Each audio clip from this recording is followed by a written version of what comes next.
Hey everyone, welcome back. We're diving deep today. You ready? Always. Awesome.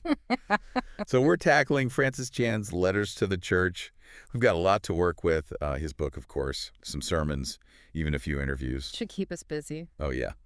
But what I find interesting right off the bat is Chan using letters, Like it's a pretty old school way to communicate. Yeah, especially in our world of instant everything. Totally. But then you realize, like, the whole New Testament, it's full of letters. Right. Paul, Peter, all those guys, they were writing letters to guide the early Christians. Shaping the church, really. Exactly. Yeah. And Chan, he kind of picks up that torch, doesn't he?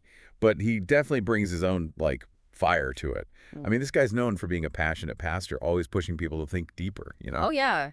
No mincing words with Chan. No way. And that's what makes this book so powerful. He's asking tough questions like, are we really willing to give up everything for the gospel? Or are we just playing church?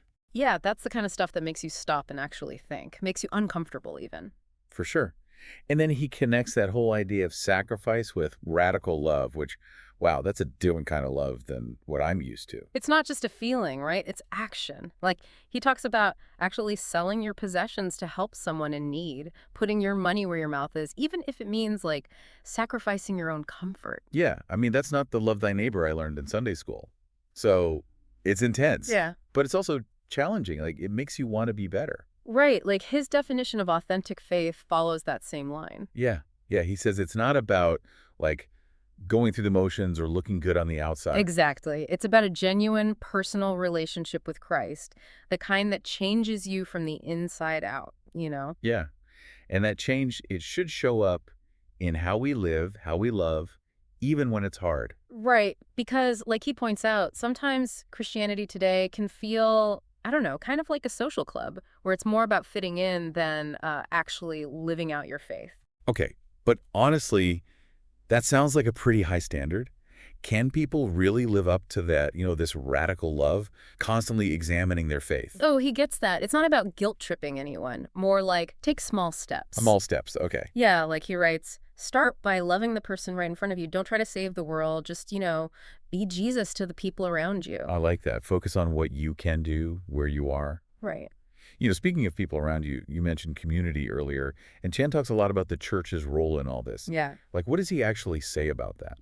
He's really big on real fellowship, not just showing up on Sundays, but actually being in each other's lives, helping each other grow, holding each other accountable, So less about being a consumer and more about being a real part of the body. Yeah, exactly. He even suggests that maybe, the modern church has lost sight of its main mission, which is making disciples. And instead, we're focused on getting bigger crowds, entertaining people. He wants us to get back to the basics, like the early church. Back to the basics, where community and discipleship were at the center. Yep. Wow. I mean, if his vision for the church actually happened, that would be a huge change for a lot of people. Definitely a challenge. But when you boil it down, Chan's message is about being real, about questioning things, and, loving radically within your community. Powerful stuff. If you want to explore these ideas further, we've got a link in the comments where you can download Letters to the Church. And hey, using our link helps support the channel, so thanks for that. Yeah, thanks. And as you're reading, think about this. What would it look like to bring Chan's vision, this radical love and real faith, into your own church community?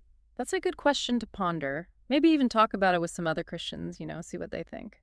Awesome. Well, thanks for joining us on this deep dive. We'll see you next time. See you later.